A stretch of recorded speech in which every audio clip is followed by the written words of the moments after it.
ফুল গেছে ধরে সেদিকে তাকিয়ে, বিশাল উচ্চতা ডিঙিয়ে লাফ দিয়ে বলো ছিঁড়ে আনো না হলে যাব ছেড়ে।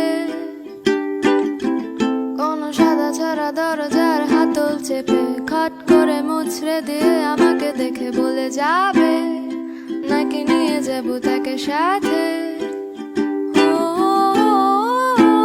খপ করে আমার হাতটা ধরে নিজের কাছে টেনে